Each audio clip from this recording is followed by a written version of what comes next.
Good morning and welcome to the webcast. Surge is a small boutique marketing services agency based on the West Coast in Seattle and Los Angeles, run by myself and Hugh. And we really focus on helping B2B startups accelerate their business and grow. This webinar today is really about helping you understand where customer evidence, case study testimonials fit in the marketing lifecycle for your company and how to do a really great job in both securing them and developing them. Hugh, if you don't mind, I know you've got your video turned to the side, but maybe a short video of yourself first so you can introduce yourself, and I'll turn the camera to you. Yes, thank you for being with us today. What we're going to do is we're going to go over some of the essential aspects of creating a really great case study. It's based on experience that Wendy and I have working with case studies, both in the startup context and working with very large tech companies. We want this to be an open discussion to the extent that we can. So you can send us a Skype message. I'm HUGHTA on Skype. If you have a question or an issue, we're going to go over a bunch of examples from real life, or they're sort of disguised to protect the innocent, so to speak. But let's go on to the first slide. I'm gonna go off camera, which is probably doing everybody a big favor, but I'm just going to go to the slides right now. So we won't dwell too much about us. We are Surge Marketing. We work a lot with early stage ventures, although Wendy and I both come out of a combination of venture-backed companies and large tech companies such as Microsoft, IBM, Intel, Motorola. So we've been involved in case study creation at different levels of the marketing experience. But the flow of the day, we're calling this the art of the case study, and the first thing we're going to do is we're going to address that slightly pretentious attitude. But our feeling is there really is sort of an art to it. It is a form of communication that's challenging, and it's not always easy to do well. And we're going to talk about why case studies are important, how to get them, which can in some cases be the biggest problem, which is getting customers to agree to do them. We're going to talk about essentials that every case study should have. We're going to talk about understanding who your audience is. The audience is very multifaceted. We're going to give you some examples to think about as we discuss. And then we're going to delve into what we like to call the caricaturing approach to developing a case study, and then finding the balance between what you need out of the case study and what your client needs, because you both have needs, and you want to make sure the case study addresses all of them. And then we're going to talk about sort of the narrative and storytelling approach to case studying that can make it have a high impact. So our first question is really, is there an art to the case study, or are you just sort of having an attitude here? And our feeling is there really is an art to it.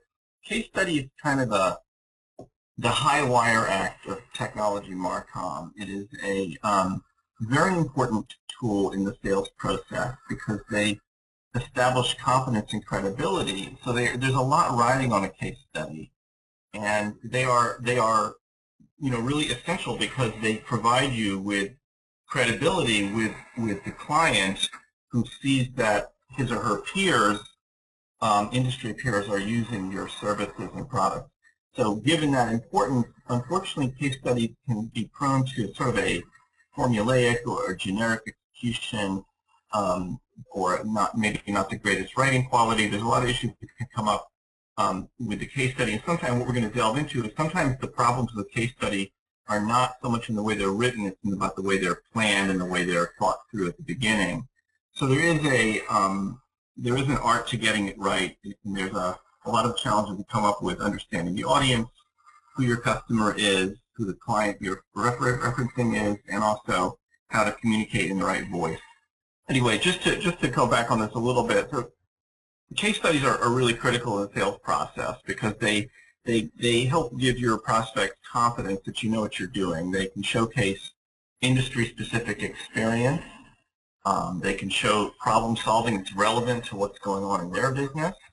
It's an opportunity to show that you understand how they think and it starts a process, you hope, of establishing some preference, some credibility, some preference of your product or solution over someone else's. Now, I'm going to let Wendy talk about getting to yes, which is really, because sometimes the hardest part of a case study is just getting a client to agree to do it, and we've seen this at many, many companies, and you've probably seen it yourself. But Wendy, what are your tips for getting to yes with the client? So I think the key thing when you're approaching a customer and asking them to do a case study is really understanding that customer's motivations and why they would even consider allowing your company to profile them. I think all of us are aware that a lot of our clients, especially the larger clients, have policies around what they consider to be vendor promotions. Maybe they even have a rigid policy that they can't. So you have to find a way to collaborate with that customer and overcome that. And the key thing there is understanding what motivates them. Is it because the CIO or the IT executive wants to improve their industry profile? So maybe there's a little selfish goal there.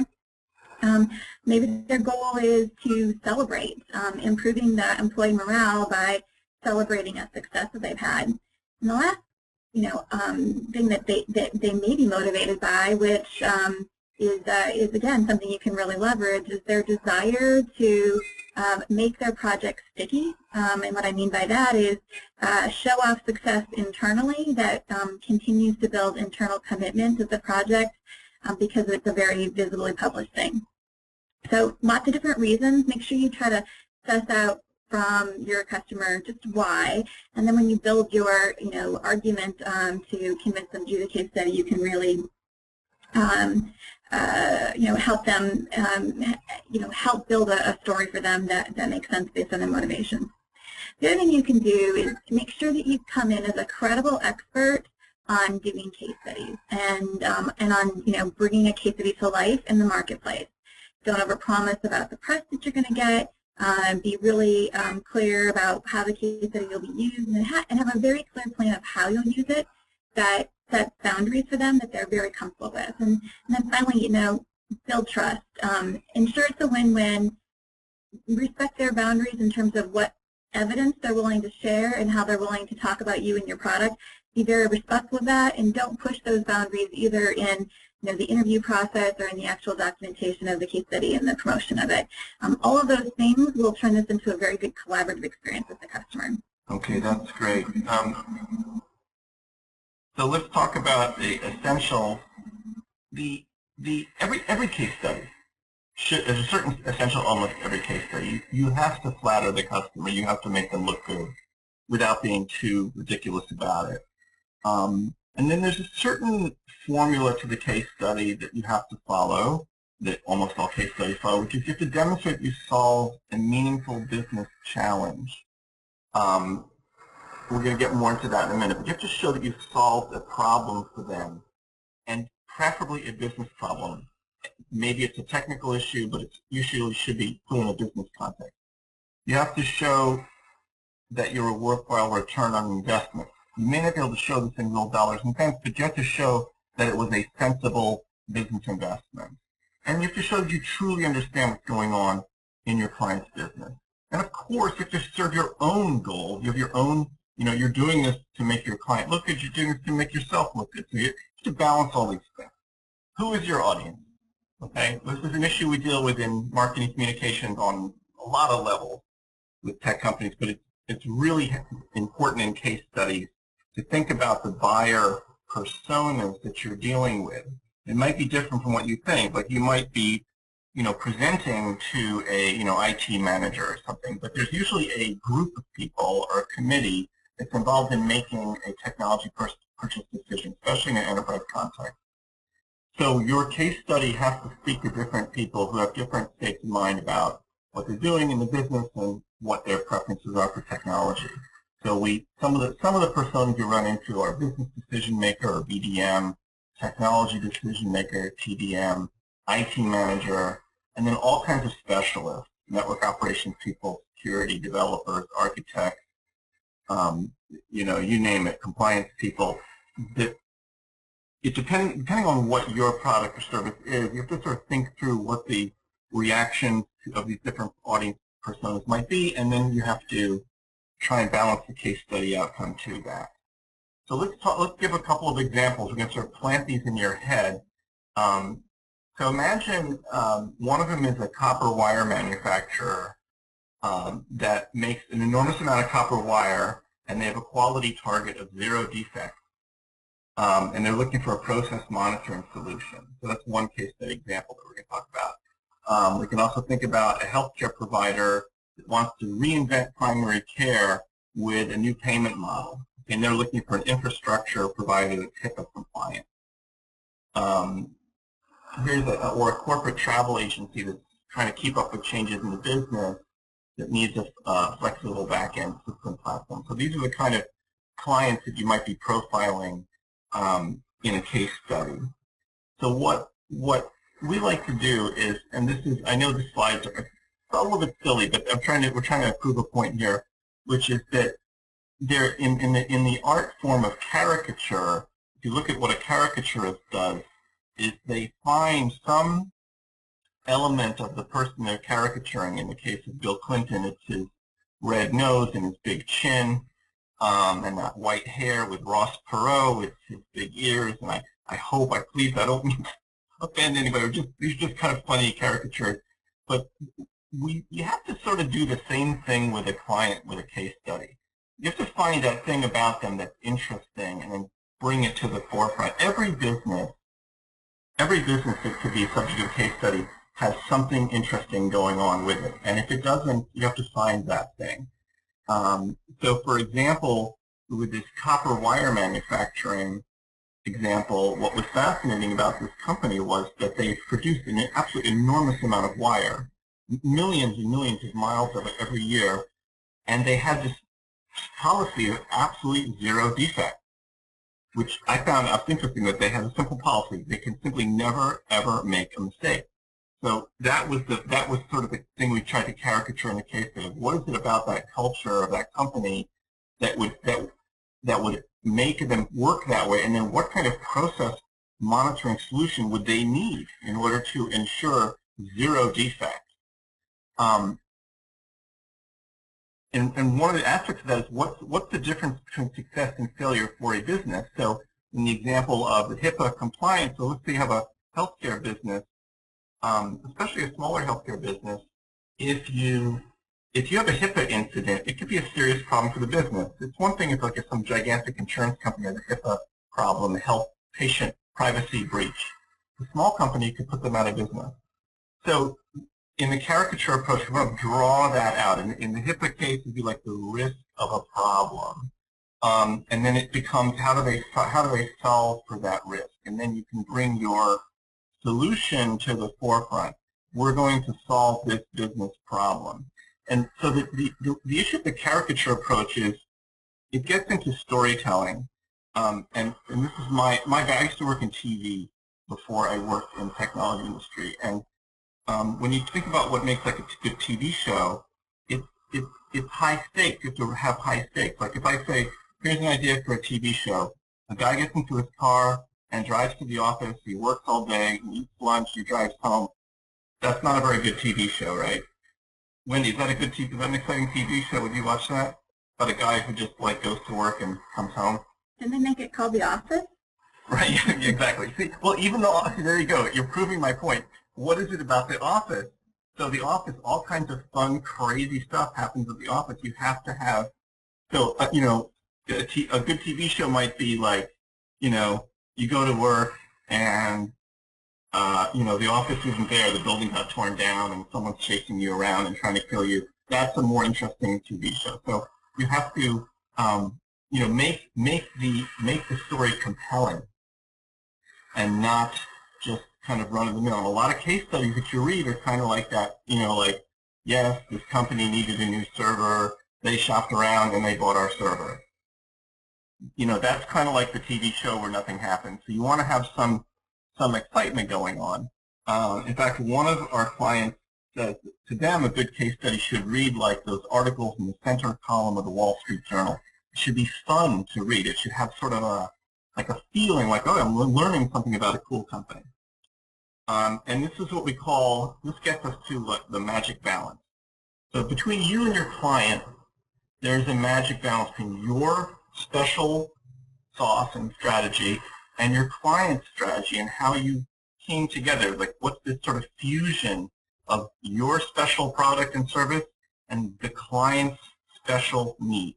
How do they come together and help them achieve a business goal? And that is, none of this is unattainable. It's very doable, but this is what we're saying. It's a little bit of an art form. You have to kind of feel your way around to the most suitable moment in the business to talk about. So this brings us to the standard case study narrative, and it's always the same, and there's nothing wrong with it, but it's always the client had a problem, we offered a solution, and it created benefits for the client. Okay, but as we mentioned, there's sort of a boring way to do that, and there's an interesting way to do that. The good way to do it is when you define the problem the client has, what's going to make a major difference to the business, what's threatening it, and that's a problem. Now, there is a big issue that comes up with this, and Wendy, I think if you've been through this, you're trying to define the client's problem, but you can't do it without making the client look like they did something stupid. You ever had that problem? I think that's a real common problem when you're interviewing clients for case studies and you want to write it. Companies want to make themselves look like a hero, Right. but you can't be the hero. You got to be part of a winning team. Mm-hmm. That's the issue. So you have to define the problem as, there's a way to do it. Like, so the problem is not, okay, here's a company that was so dumb they bought the wrong technology last year, so now they're going to fix the problem. It has to be more like, they have an idea, something they have a strategy they want to execute. They need a new technology to do that. The old technology wasn't suitable. It's not that there's a way to do it, because first of all, you could insult the client by accident. And just one quick digression that's important here is clients are also extremely sensitive about having their private information published. So of course, procedurally, they have a chance to review the case study, but they don't want their competitors to know that there was something wrong with their manufacturing process or some issue that they couldn't resolve. So there's a subtlety to it. So then in describing the solution, it's like, how do you solve that problem in a way that demonstrates that you get what was happening? And how do you solve it better than anyone else? Because there's a whole other issue here, which is like, you don't want to come in and be like, okay, we were like the third best solution, but we were really cheap, so they went with us. And that may be true, but that's not what you want in the case study. You want to show that you understand it. Sometimes there's certain layers you can build in, because there's usually some special reason why you got chosen. Sometimes it's price, but it's usually some mixture of a personal commitment to the client, a comfort level they had with the client team, with the technology team, and then the product itself. In some cases, it's just purely best product wins. It's usually more of a mix. And there's opportunities to emphasize what's cool about your company in that process. Like you can say, and I've done this many times, like, oh, this was a server platform that they needed, and the client felt that our professional services team really understood what their needs were. So it's kind of both things going on. So then you've established the problem, shown that you created a solution. So the solution is itself a benefit, like you solved the problem, but then you also have to talk about what the real business benefits were. So for example, you might have helped them achieve a strategic goal. You might have helped them cut their costs, or make their IT department work better. There's a lot of ways to describe benefits. Now here, Wendy, here's my next question for you.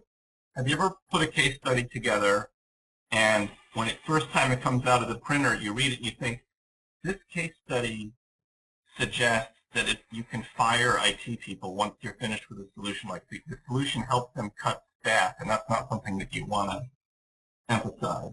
You ever had that situation? Well, I think that's a pretty common one, right? When people are looking for the tangible data point that points to ROI, the first thing they look at is, yeah, hard costs, but they also look at the, soft cost of saved hours, and therefore cut staff. It's a very common scenario to go to.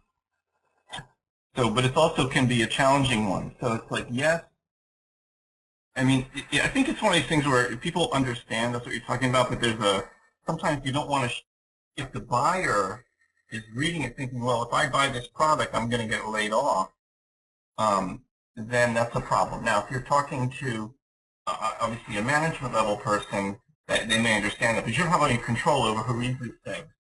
So one approach is to talk about redeployment of IT resources. This is a way to sort of smooth that over. Because obviously people are not dumb. They realize that if a system is easier to manage and takes fewer hours, that you may not need the same level of personnel. And obviously many IT investments are driven by that idea. But one of the things that we like to talk about is IT resource redeployment, which is a big issue for IT. They want to be involved in more strategic stuff. This frees personnel for new purposes versus just cutting. So now we're going to talk about the interview process. And the next slide or two, they're a little bit verbally dense, so we're not going to get into every word. And this is an area where I think Wendy and I both have a lot of experience, and it's maybe different styles too. But the interview, the process of interviewing the client for the case study is really critical, because this is where you're gathering information, not just about this kind of problem solution thing, but the whole strategic and operational context of it. It's the opportunity to find those special, caricature elements you're going to emphasize. And and I like to think of it as a multi-layered process, because you're talking about a client and also about an individual or two at the client. So Wendy, I want you to, jump in here where you can, but basically these are the layers that I see in the interview process. And we have some suggested questions on another slide, but there's the basic facts. But then I think for the individual and for the company that you're talking to, you want to figure out what's their goal in life. What do they want to be, next year, 5 years from now? What's their problem? And what is their problem really in business terms? And so, for example, with the copper wire manufacturer, they want to make a huge amount of wire without any defects. Because if they have a single product defect, the issue with this company was that if they sold, this wire went into all kind of electrical machines and cars and stuff. If there was a single product defect, their clients, which were companies like Ford and GM, would just drop them. So it's like one mistake and you're dropped by your big client. So they wanted to, their problem was they wanted to have more varieties of wire, different thicknesses and stuff, but maintaining the same quality level. So they needed a process monitoring solution that would enable them to have flexibility or agility in the product set. So that was really their problem. And then, of course, how do you solve this problem? And then it's, how are you better? How do you get what's going on with them? And in this case, it was really the product that won the business really understood this sort of esoteric business process of manufacturing, 140,000 kilometers of copper wire every day. So, and then what business factors affected their selection of you? So, and also here there's multiple levels. Like sometimes it's just a clear-cut decision. Other times it's a choice, like this company is like an IBM shop, and they selected you because you're IBM. Or you can go against that, which is sort of the, although this company was a blank shop, an Oracle shop, they went with you even though you weren't. And that actually can sometimes make you sound even better. And then obviously technical factors, what were specific technology factors that affected you? Wendy, how do you advise people to approach the interview? What are your thoughts? Yeah, why don't we move to the slide with the questions on it? Let me make a few comments there, I think. Oh, okay. Yeah. I completely agree with everything you said, Hugh. I think one of the things to consider is how do you get, when you're doing the interview, how do you get them to loosen up and actually, say some interesting things? And sometimes when you look at these questions that Hugh has posed here, you have to actually ask the question in more than one way and come back to it. So ask the question, go on to some other things, and then reapproach the question from another angle.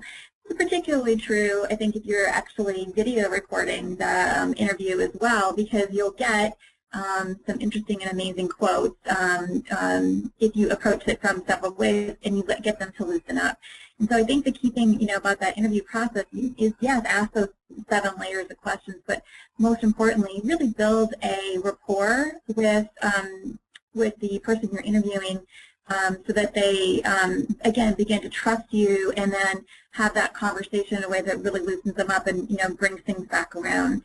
And I feel like, as especially as I've been doing video testimonials, that is one way where if I listen very carefully and ask follow-on questions and then circle back, I always get a money quote from the customer by taking them down that journey and really letting them get into the story of their experience. So that's one. And the second thing I would say is ask for more than one person to interview. So if the client tells you this person was the expert on the project, I think that's great, but it's not always sufficient. So you want to ask for people that were impacted by the project or around it, because that can make a big impact in getting another angle on the story. That's a really good point. You want to get multiple points of view if possible, and this issue of trust is really huge.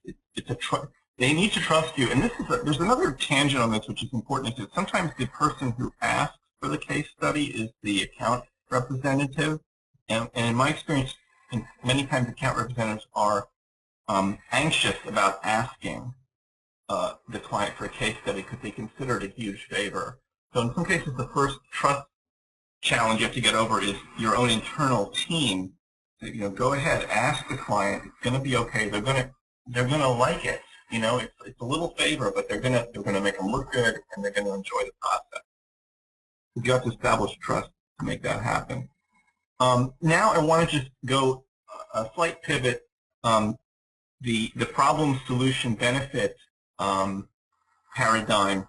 You can also think of it as the Hollywood storytelling 3-act structure, and it's just another way to think about case studies that can be a little bit fun, and also when trying to make things a little bit more interesting to the reader, you can use this process. So just a real quick tutorial on how Hollywood works. You've probably all seen a lot of movies, but there's a 3-act structure in every movie. The first act, just something bad happens to the main character, gets into a problem. The second act, he tries to solve his problem, that get out of trouble, and in the third act, he gets out of trouble. And the way a lot of Hollywood writers like to call it is called the cat got stuck in the tree. The first act, the cat gets stuck in the tree. The second act is all about rescuing the cat, and the third act is the cat is safe. And it's the same way. So if you look at a movie like Die Hard, the first act is Bruce Willis gets stuck in the building with the terrorists. That happens in the first 10 minutes of the movie. That's the first act. The second act is a lot of Bruce Willis trying to fight the terrorists and get the bad guys. And in the third act, he's safe. So it's the same way in a case study. You can use this format. It's like, how did the company get into trouble? What was the problem? What was sort of one of the reasons I like to emphasize this is that movies often have what's called a catalytic event. So, for example, in my movie references are so old, but like in Terminator, like the catalytic event is that the Terminator comes back from the future. Before he came back, the world was just going on as it was. Then he arrives, and that's the end of the first act. There's a catalytic event. Or in Die Hard, it's the the terrorist attack. And so a lot of case studies, there's some catalytic event. Like, so for example, did a case study a while ago about a bank that all of a sudden had this huge regulatory shift. Like, they were in one business, and the government basically changed its rules, and all of a sudden they had to be they had to get out of that business. So that was like their first act. Like, how, as of, April 2009, this bank was no longer allowed to make the following kind of loans. What are they going to do? They have to change their whole business strategy, change their reliance strategy, redo their customer connections, everything all at once. So it created this huge IT project. So that's sort of like, think about like this catalytic event. ending the first act. The second act is then how do they figure out what the solution was, how do they solve the problem, and then the third act is the benefit. So we've been talking about the copper wire manufacturing. This is the cat story for the copper wire. I'm not going to go into it in detail because we've already done it, but it's just another way to look at the problem solution benefit. So that wraps up our presentation for this morning. I want to thank you very much for being with us, and want to repeat that the material, this will be presented back as a recording. If you missed anything, if you want a copy of the slide, you can send us an email or email to our on the surgemg.com site. And obviously, if we can help you with any case studies, or just you know, want to pick our brains about case studies, we'd be delighted to speak with you. Wendy, do you have any comments you want to make in closing? No, I just want to say thank you for everybody for joining. Happy to have the time to go over these ideas with you, and feel free to reach out. Thank you.